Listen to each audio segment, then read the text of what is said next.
Hey, welcome to Infinite Realms, and today we are going to review the showstopper, the man, the icon, the incomparable Shawn Michaels. And this is from the Elite line, of course. This is his last match attire, if I remember correctly. And he fought The Undertaker with this, and it's a decent representation of that. The one thing I always had with the baggy pants that Mattel does with these figures is this. I mean, when they sit down, that gap just kills me. I don't understand it for the life of me, but there it is in all of its glory. This figure, the likeness for Shawn Michaels is okay. It's not great. And that's fine. I'm not going to complain too much about it, but I'm going to say it's not the best likeness I've ever seen for somebody. And, that's pretty true. I can't help it. And, of course, a lot of part reuse here. There's a lot of repaint. I mean,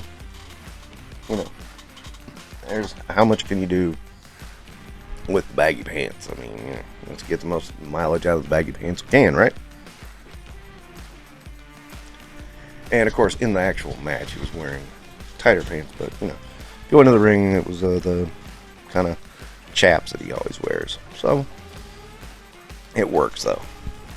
It works for what it is, and I like it. It's a good look. Shawn Michaels. How many times did I see Shawn Michaels? Good question. Actually met Shawn Michaels. That's the thing, and I'm sure Shawn would never remember it. It's a bit of a long story, but he was a really nice guy. I really enjoyed talking to him. I mean, he only talked to me for about 2 minutes, but really nice guy. Was real appreciative of fandom. And that was at a time when he was supposed to be the big heel, and he didn't act like a jackass at all. I mean, he was just like, oh, thank you for, he was thanking me for liking his matches and stuff like that. Shawn is one of those guys my wife initially just did not like, and then I showed her a couple of matches, and she turned around on him. She did the same with Rob Van Dam. She was like, oh wow, these guys are really good. I'm like, yeah, they are. And she kind of came around on both of them. I always had this saying is that I thought Bret Hart was the best at making himself look good. Ric Flair is the greatest at making others look good. Shawn is the master doing both. And it seems like to me that gets proven every time I see Shawn. Or see in one of his old matches, And of course now he's the vice president of WWE Talent Relations. It's a totally made up job, but, hey. DX is now taking over the WWE. What can you say? Alright, anyway, matches I've seen with Shawn, I'm trying to remember. I know I saw one with him and Marty Jannetty during the Intercontinental, when Shawn had the Intercontinental title. I did see one of those. I couldn't tell you where. I want to say it was Tennessee, though.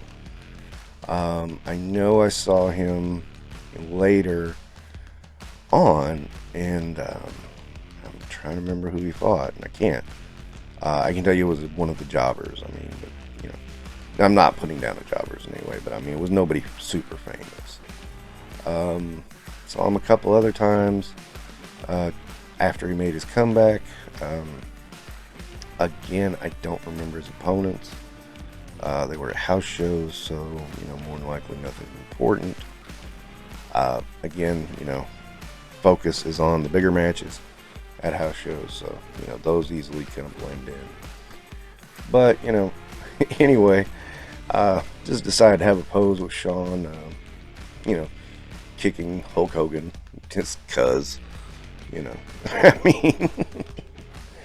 And here's a comparison too, and from what I remember, that's pretty accurate towards them. Just for fun, I just put Armored Spider-Man there because it's Armored Spider-Man.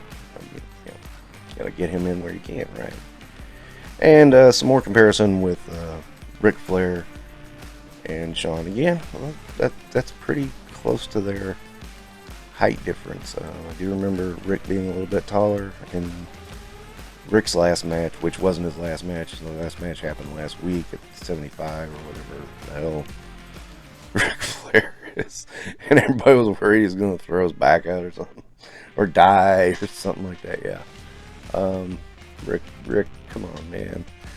Okay, just stop, Rick. Just stop. Uh, so, yeah, I've saw Shawn Michaels at least 5 times, maybe 6. I don't even know. I mean, the guy was all over the WWF and WWE for the longest time. I mean, he was there. Cool figure. I hate that. I hate the way the knees bend. But it is a cool figure. I'm going to have to go to 4 stars. I would probably go 5 of 1 for the way the baggy pants are. And that's going to wrap it up for Infinite Realms today. Another good figure from WWE. Don't forget to like and subscribe.